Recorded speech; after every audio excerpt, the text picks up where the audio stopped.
Ini misteri kematian di Texas. Gadis muda berusia 19 tahun mahasiswa ditemukan tewas di jalan beberapa jam usai pertandingan sepak bola kampus besar. Polisi menyebutkan dia jatuh dari lebih dari 12 lantai di sebuah kompleks apartemen. Polisi juga mengatakan mereka tidak menyelidiki kejadian ini sebagai kasus pembunuhan. Namun, ibu gadis ini mengatakan ceritanya lebih dari itu dan ia memiliki bukti. Dia mengklaim putrinya dibunuh dan dia mengatakan polisi tidak melakukan cukup upaya untuk mencari tahu apa yang sebenarnya terjadi. Kami sedang menangani kasus yang dipresentasikan oleh Law and Crime. Saya Chris Stewart.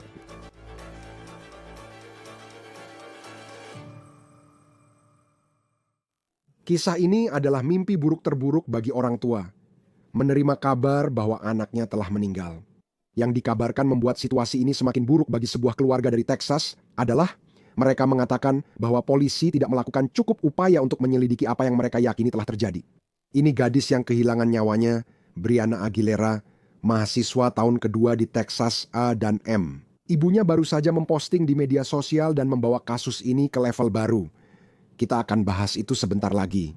Tapi inilah yang kita ketahui tentang apa yang diduga terjadi akhir pekan lalu. Saat dia berada di Austin, Texas, untuk pertandingan sepak bola besar, Brianna dan tim Texas A dan M Aggies-nya sedang melawan rival berat mereka, Texas Longhorns. Jika Anda tidak mengikuti sepak bola perguruan tinggi, ini adalah salah satu pertandingan terbesar tahun ini dan juga ajang pesta besar. Brianna tampaknya pergi ke acara tailgate untuk pertandingan itu. Acara tersebut disebut Lone Star Showdown pada Sabtu malam. Tidak jelas apakah dia benar-benar masuk ke dalam stadion. Pertandingan ini dimulai sekitar pukul 6.30 malam. Tetapi beberapa jam kemudian, sekitar pukul 1 pagi, beberapa jam setelah pertandingan berakhir, Brianna ditemukan tewas di luar sebuah gedung apartemen di sebuah jalan oleh seseorang yang kebetulan sedang lewat. Penyelidik kini menyatakan gadis 19 tahun itu tidak meninggal akibat tindakan kriminal.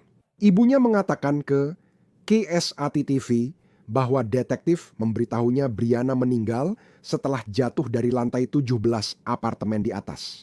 Saya ingin Anda melihat ke sini, dan ini dari Google Earth. Anda dapat melihat gedung apartemen di Austin pada alamat yang disebut polisi sebagai lokasi kejadian, termasuk balkon-balkon di luarnya. Sekarang, detektif sampai saat ini percaya bahwa Brianna melompat, tetapi ibu Brianna sekarang angkat bicara, mengatakan bahwa itu tidak masuk akal dan pasti ada sesuatu lagi dalam cerita ini. Tidak hanya ibunya memberitahu KSAT bahwa putrinya tidak memiliki kecenderungan bunuh diri, dia juga mengatakan bahwa impian putrinya adalah untuk kuliah di Texas A dan M. Dia mewujudkan impiannya. Suatu hari dia ingin jadi pengacara. Jadi semua ini terasa aneh. Tapi dia juga mengatakan ada bagian dari cerita yang diberikan polisi kepadanya yang tidak masuk akal.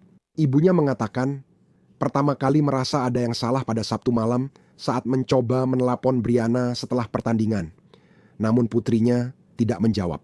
Sekarang pertandingan itu seharusnya berakhir sekitar pukul 10 malam waktu setempat. Sekali lagi, pertandingan dimulai pukul 6.30 malam pada Sabtu malam. Dan tubuh Brianna ditemukan beberapa jam setelah pertandingan berakhir, yaitu pada pukul 1 pagi di sebuah jalan di luar gedung apartemen itu. Ibunya mengatakan kepada KSAT bahwa dia mengetahui jenazah putrinya berada di kamar mayat sekitar pukul 4 sore pada hari Minggu. Sungguh cara yang mengerikan bagi seorang orang tua untuk mengetahui bahwa putrinya telah meninggal. Sekarang, ibunya juga mengatakan bahwa petugas memiliki ponsel putrinya. Polisi belum jelas soal apa yang ditunjukkan ponsel itu. Tapi ibunya mengklaim bahwa ponsel itu bisa memberikan beberapa petunjuk tentang apa yang terjadi di sekitar waktu Brianna meninggal.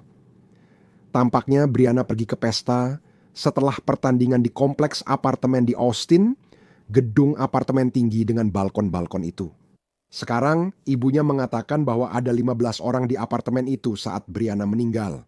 Ibu Brianna juga mengatakan bahwa polisi tidak menjawab pertanyaannya. Dia mengatakan kepada KSAT kutip, ada banyak ketidakkonsistenan dalam ceritanya. Dia mengatakan kepada saya, dia berbicara tentang petugas polisi, bahwa dia melompat, lalu dia mengatakan kepada saya bahwa teman-temannya bilang mereka tidak tahu keberadaannya. Tidak jelas seperti apa tata letak apartemen tempat pesta itu berlangsung. Ibunya kini mengatakan Putrinya mungkin terlibat konfrontasi sesaat sebelum meninggal. Ini kutipannya, ada perkelahian antara putri saya dan gadis lain yang tinggal di apartemen sama. Saya punya pesan teks aslinya, tapi detektif mengabaikannya. Sekarang, polisi belum memberikan komentar mengenai bagian penyelidikan tersebut. Sekarang, belum jelas mengapa polisi mengatakan mereka tidak percaya. Brianna adalah korban pembunuhan atau sesuatu yang lebih dari sekadar dia melompat dari gedung apartemen pada dini hari. Bukti apa yang dimiliki polisi bahwa inilah yang sebenarnya terjadi? Karena mereka tidak mengatakan ini adalah penyelidikan terbuka. Mereka mengatakan bahwa mereka tidak percaya ini adalah penyelidikan pembunuhan. Namun mereka bilang masih menyelidiki kejadian tersebut. Sekarang, polisi mengatakan kepada media lokal bahwa tidak ada detail yang menunjukkan adanya keadaan mencurigakan seputar kematian Brianna. Autopsi akan memastikan penyebab kematian, sedangkan laporan toksikologi menunjukkan apa yang ada di tubuhnya saat meninggal. Ini tulisan Ibu Brianna di Facebook yang membuat kasus ini jadi perhatian besar. Selain karena kita membahas kehilangan tragis remaja 19 tahun dengan rencana besar dalam hidupnya. Sekarang, inilah yang ditulis ibunya di Facebook, kutipan, ini bukan kecelakaan. Seseorang membunuh Briku, lalu memberi waktu pada kelompok teman untuk menyusun cerita yang sama. Putriku tidak akan melompat dari lantai 17 sebuah gedung dan menyebut ini sebagai bunuh diri itu gila. Putriku sangat mencintai hidup dan antusias lulus untuk mengejar karier hukum. Departemen Kepolisian Austin dan detektifnya tidak menjalankan tugasnya. Bagaimana bisa beberapa teman langsung pergi dan orang yang tinggal di kompleks apartemen itu segera mengosongkan apartemennya secepat mungkin? Dia juga menulis, Mia Moore, kita akan dapat keadilan. Polisi Austin belum berkomentar soal kejadian di apartemen sebelum Brianna meninggal. Karena kisah ini mendapat perhatian, banyak orang kini mendukung keluarga Brianna. GoFundMe ini telah mengumpulkan lebih dari $30.000 dengan kutipan, hati kami hancur. Dalam upaya untuk meringankan beban keuangan ibu dan orang-orang terkasih Brianna selama masa yang tak terbayangkan ini, kami meminta keluarga, teman, dan semua yang mengenal atau pernah mendengar tentang Bri untuk mempertimbangkan memberikan donasi. Jika Anda tidak dapat memberikan, kami dengan rendah hati meminta Anda untuk tetap mengingat Brianna dan keluarganya dalam doa dan pikiran Anda. Di situ juga tertulis bahwa rincian seputar apa yang terjadi selanjutnya masih belum jelas, dan ibunya sedang menunggu jawaban. Tanda kutip tutup. Sekarang, saya juga ingin membacakan untuk Anda pernyataan yang kami terima dari Departemen Kepolisian Austin. Dan ini saja yang mereka sampaikan saat ini. Pada Sabtu, 29 November 2025 pukul 12.47 pagi. Petugas Kepolisian Austin menanggapi laporan orang tak responsif di 2101 Jalan Rio Grande. Petugas menemukan seorang perempuan dewasa yang tidak merespons saat tiba di lokasi. Orang tersebut dinyatakan meninggal di lokasi pada pukul 12.57 pagi. Saat ini, insiden tersebut tidak sedang diselidiki sebagai kasus pembunuhan dan tidak ada indikasi adanya keadaan yang mencurigakan. Penyebab kematian akan ditentukan oleh kantor pemeriksa medis Kabupaten Travis. Penyelidikan masih berlangsung. Bergabung bersama kami sekarang untuk membahas lebih lanjut tentang kasus ini dan keadaan di sekitarnya. Yang tentu saja menarik, kita akan lihat apakah ada hal mencurigakan ke depannya. Mantan Komandan Detektif Will Svelar. Senang Anda hadir di Law and Crime dari Kepolisian Chicago. Apa yang paling menonjol bagi Anda sejauh ini tentang kasus 19 tahun? Yang menonjol, ya sih kita kurang tahu karena Departemen Kepolisian belum banyak merilis informasi. Mereka juga tidak menduga ada kejahatan. Menurut saya ini agak aneh di awal penyelidikan seperti ini. Kecuali ada hal yang terjadi di balik layar yang tidak kita tahu. Jadi menurut saya itu agak aneh. Ini pernyataannya baru saja saya terima dari Departemen Kepolisian Austin. Saat petugas tiba, mereka menemukan perempuan dewasa tak merespons. Orang tersebut dinyatakan meninggal di lokasi pada pukul 12.57 pagi. Saat ini, insiden tersebut tidak sedang diselidiki sebagai kasus pembunuhan dan tidak ada indikasi adanya keadaan yang mencurigakan. Penyebab kematian akan ditentukan oleh kantor pemeriksa medis Kabupaten Travis dan penyelidikan masih berlangsung. Masih ada. Jika saya mendalaminya dan mungkin terlalu banyak mencari tahu, masih ada kata saat ini dan penyelidikan masih berjalan. Apa yang itu tunjukkan tentang kemungkinan yang terjadi di balik layar kasus ini? Seperti dalam setiap penyelidikan kematian dan pembunuhan, kita menunggu pemeriksa medis mengambil keputusan. Seringkali periksa medis menunggu polis menyelesaikan penyelidikan sebelum mengambil keputusan. Sekarang saya tidak peduli apa yang terjadi.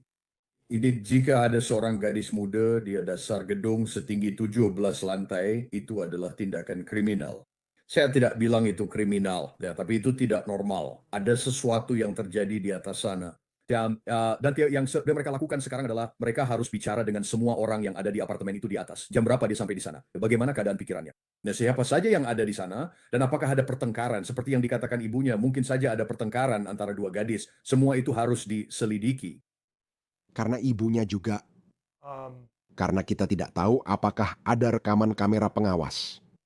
Jika seseorang punya ring, bel pintu, atau kamera di apartemen, aku tidak tahu apakah mereka punya atau kamera anjing seperti itu.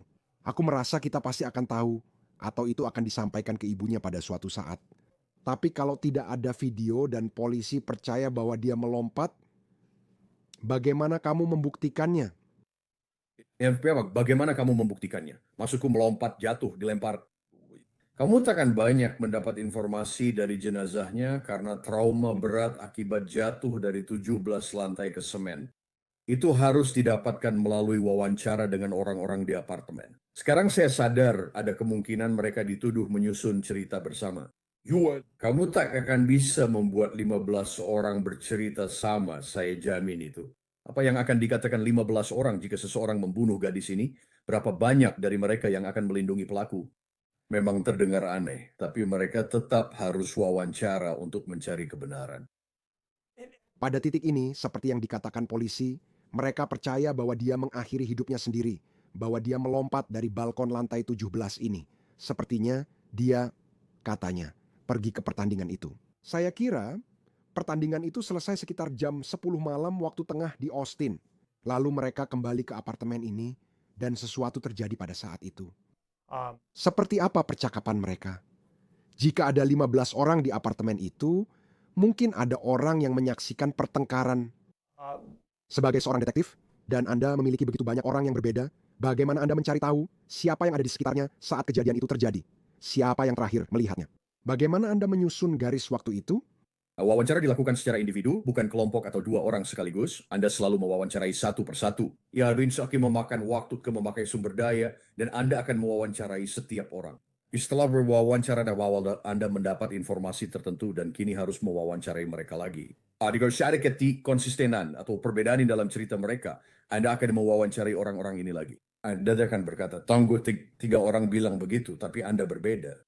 Ya, jadi ini bukan hanya satu wawancara, tapi beberapa wawancara. Beberapa hal dari wawancara awal Anda telusuri dan tindak lanjuti kembali. Bagian lainnya juga yang dikritik oleh sang ibu, dan saya yakin ini sulit bagi polisi saat mereka mencoba mencari tahu apa yang sebenarnya terjadi. Benar, menurut Anda, Departemen Kepolisian pasti kewalahan mencari tahu apa yang terjadi pada wanita yang jatuh dari lantai 17, dan mereka akan berusaha menanganinya sebaik mungkin. Tapi, sang ibu mengatakan bahwa dia mengkritik karena orang-orang itu diizinkan meninggalkan lokasi kejadian. Bagaimana Anda menanggapi hal itu? Jika benar ada 15 orang di sana, bagaimana Anda menangani situasi itu? Apalagi setelah seorang warga yang lewat tampaknya menemukan Brianna di jalan, tentu membuat Anda juga memikirkan orang itu. Hanya situasi yang mereka temui sekitar pukul 1 dini hari. Nah, ini hal aneh tentang seluruh kejadian itu. Apakah dia masuk ke ruangan sendirian, lalu tak terlihat beberapa saat? Yes, karena jika ada yang melihat dia melewati pagar, menurut saya aneh jika mereka tidak bereaksi atau berteriak. Menurut saya, tidak masuk akal jika orang yang lewat bisa melihat gadis ini, apalagi tahu jendela mana dia keluar. Lalu pakai makro, berarti kita tahu. Kecuali mereka mendapatkannya lewat wawancara. Kecuali seseorang berkata, kamu tahu, kami memang melihat dia di pesta, lalu setelah itu kami tidak melihatnya lagi. Jadi soal membiarkan orang pergi, jika kamu bisa menahan orang untuk waktu yang wajar, tapi kamu tidak bisa membatasi pergerakan mereka melebihi waktu yang wajar. Dan itu, kamu tahu, dalam semua istilah hukum dan segala hal hukum, selalu ada kata wajar. Apa itu wajar? Dan dalam situasi seperti itu, kamu bisa saja menahan mereka dan berbicara dengan mereka untuk beberapa saat. Kamu tidak tahu siapa yang ada di sana saat mereka tiba. Bisa saja hanya ada 4 orang yang bersisa. Bagaimana kamu tahu? Jadi, ibunya percaya dan sepertinya dia punya pesan teks yang saya tidak tahu apakah. Saya rasa pesan-pesan itu belum dirilis, tapi dia punya pesan teks yang menunjukkan bahwa ada semacam konfrontasi dengan gadis lain di pesta itu.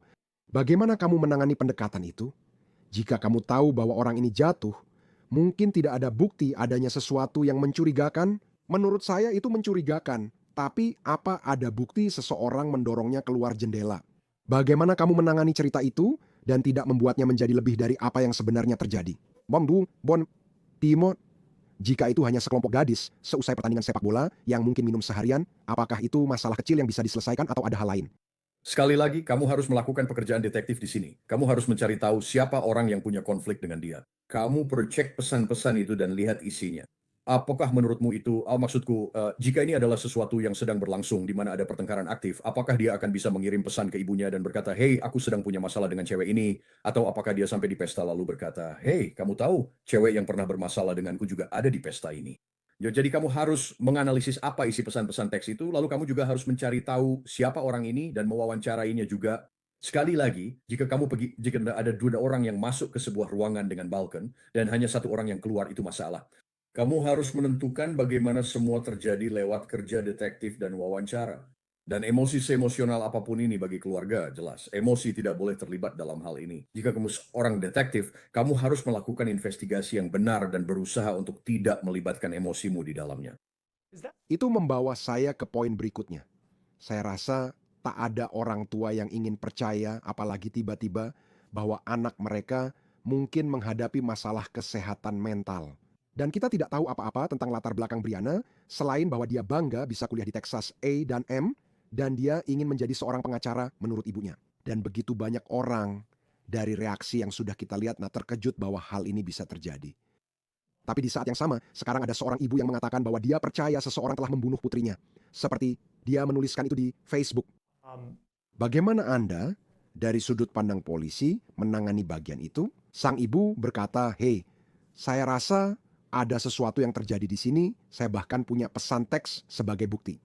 Bagaimana Anda menyeimbangkan bagian itu dengan mungkin bukti yang Anda miliki di lokasi kejadian tampaknya, setidaknya menurut polisi, pada titik ini, tidak ada keadaan lain selain seorang gadis yang mereka yakini melompat dari lantai 17 gedung apartemen ini. Jadi ketika saya mengatakan bahwa Anda seharusnya tidak memiliki emosi selama penyelidikan, maksud saya adalah pada bagian investigasinya. Saat berurusan dengan korban dan keluarganya, Anda harus berempati dan menunjukkan belas kasih, karena Anda mungkin juga merasakannya. Si Martin saya dengan sebuah celur apapun keadaannya. You have to, cobalah sampaikan fakta kepada mereka. Right? Namun Anda harus ingat sebagai orang tua, jika hal seperti ini terjadi pada anak, terutama bila Anda merasa mungkin ada masalah kesehatan mental yang terlewat, betapa hancurnya perasaan itu. Saya merasa bertanggung jawab, mungkin bisa membantu atau melindungi gadis ini, atau mencegah hal ini terjadi. Ini tentang keseimbangan. Jadi kamu harus datang untuk dengarkan. Inilah yang dikatakan penyelidikan, inilah yang disarankan oleh bukti-buktinya. WI sangat menyesal, tapi beginilah keadaannya. Saya teringat kasus Ellen Greenberg dari Philadelphia, di mana keluarganya selama bertahun-tahun berjuang agar kasusnya dibuka kembali dan dinyatakan sebagai pembunuhan. Dan itu telah dibedah berbagai lapisan cerita itu, dan bagaimana akhirnya pihak berwenang di Pennsylvania percaya bahwa dia telah mengakhiri hidupnya sendiri. Dan bagian besar dari masalah yang dihadapi keluarganya adalah ketika polisi datang, mereka percaya bahwa polisi tidak melakukan cukup banyak di tempat kejadian. Mereka menyimpulkan itu bunuh diri, tim pembersih datang, membersihkan tempat itu, lalu buktinya hilang selamanya. Situasi ini sangat berbeda dengan orang yang melompat dari balkon. Tapi ketika petugas awal melihat ini dan berkata, menurut sudut pandang saya ini adalah bunuh diri, seberapa besar pengaruhnya terhadap kemungkinan kasus ini bisa menjadi pembunuhan? Berapa banyak usaha yang diperlukan untuk mengetahui apa yang sebenarnya terjadi? Tempat kejadian awal sangatlah krusial. Sebagai petugas pertama yang tiba di lokasi saat Anda sampai di tempat kejadian awal, dan itu adalah panggilan Anda atau siapapun yang menerima panggilan awal.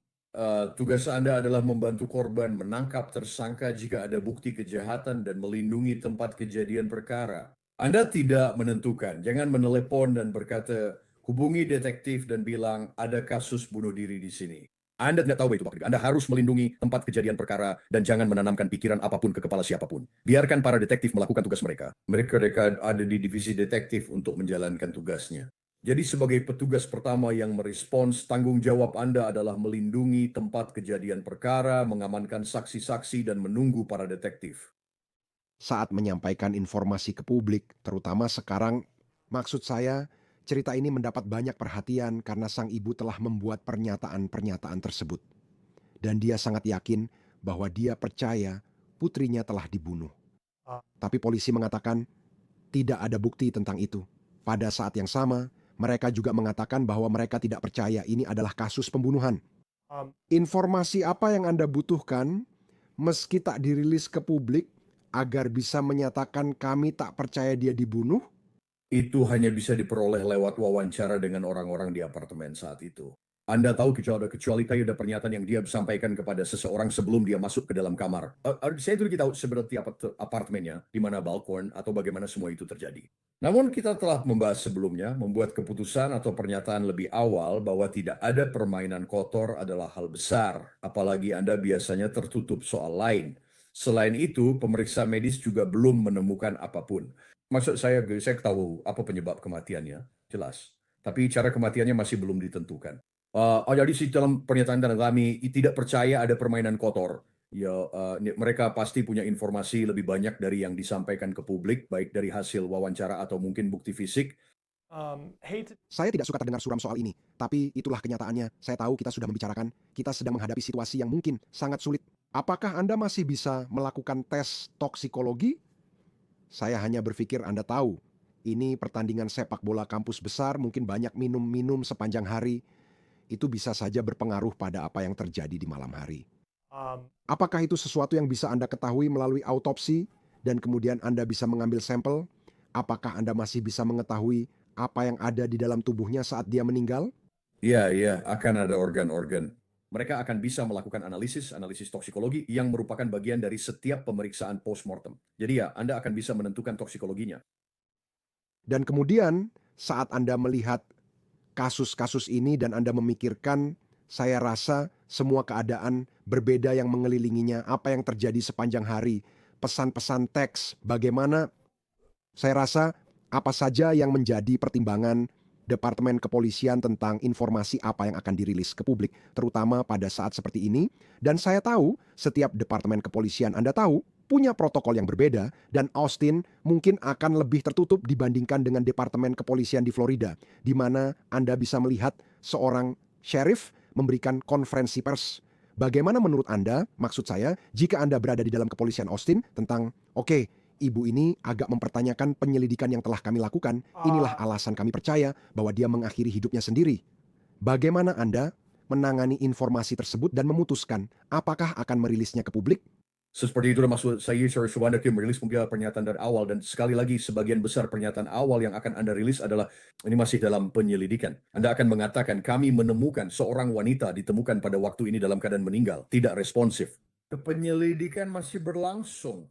Seperti yang saya suka katakan, itu kan. Jadi semua data. Dan saya tidak tahu apakah mereka mengatakan bahwa mereka tidak menduga adanya tindak kejahatan sebagai tanggapan atas apa yang dikatakan ibunya. Tapi seharusnya Anda tidak melakukan itu. Anda tidak bisa terlibat dalam perdebatan, saling menyalahkan antara korban dan keluarganya. Anda harus membiarkan penyelidikan berjalan dan berkomunikasi dengan mereka. Anda harus berbicara langsung dengan orang, bukan lewat media atau saluran resmi, tapi datang dan mengetuk pintu mereka. Dan Anda harus duduk di ruangan bersama keluarga korban, berbicara dengan mereka, dan mencoba memahami bersama mereka tentang apa yang terjadi. Setiap kota berbeda, tapi dalam kasus seperti ini, dan saya rasa kita kemungkinan akan mengetahui penyebab kematiannya, kecuali ada sesuatu yang terjadi di apartemen yang tidak kita ketahui, hanya berdasarkan di mana dia ditemukan dan apa yang mereka katakan terjadi. Berapa lama biasanya, misalnya ini terjadi di Chicago, untuk mendapatkan hasil autopsi akhir dan toksikologi serta semuanya? Toksikologi memerlukan waktu sekitar 6 minggu untuk keluar hasilnya. Anda akan bisa mengetahui beberapa hal secara langsung. Toksikologi butuh sekitar 6 minggu di kantor pemeriksa medis Cook County, tapi sejauh penyebab kematian pasti karena trauma akibat jatuh. Jika sesuatu terjadi di apartemen, dan saya tidak mengatakan itu terjadi, hanya untuk memperjelas, tapi jika memang ada sesuatu yang terjadi di dalam apartemen dengan tubuh yang jatuh dari 17 lantai, apakah Anda masih bisa mengetahui apakah itu benar hanya berdasarkan kondisi tubuh yang ditemukan setelah jatuh sejauh itu? Jika itu adalah cedera tembus, misalnya luka tusuk atau mungkin luka tembak, ya Anda seharusnya tetap bisa menentukan apakah hal seperti itu memang terjadi atau tidak. Ya maksud saya sekali lagi definisi bukan percayalah saat saya bilang ini tidak enak dilihat. Ya pada saat trauma ada kisah, saya ada hal-hal tertentu yang terjadi. Begitu juga pada cedera tembus seperti penusukan atau penembakan dan itu tidak akan menyembunyikannya. Ya, dan untuk penonton, maaf jika terdengar suram, tapi menurut saya dalam situasi seperti ini, kamu harus bertanya hal-hal seperti ini. Karena kamu tahu, ketika ada pertanyaan yang muncul tentang sebuah penyelidikan, menurut saya, itu pasti menjadi bagian besarnya. Komandan Detektif Purnawirawan Will Sveller dari Departemen Kepolisian Chicago selalu hebat membantu kami menelusuri cerita-cerita seperti ini dan mencari tahu apa yang mungkin terjadi selanjutnya. Terima kasih sudah bersama kami di Law and Crime. Chris. Itu saja untuk On The Case dari Law and Crime, berlangganan di YouTube dan Spotify. Saya Chris Stewart. Sampai jumpa di lain waktu.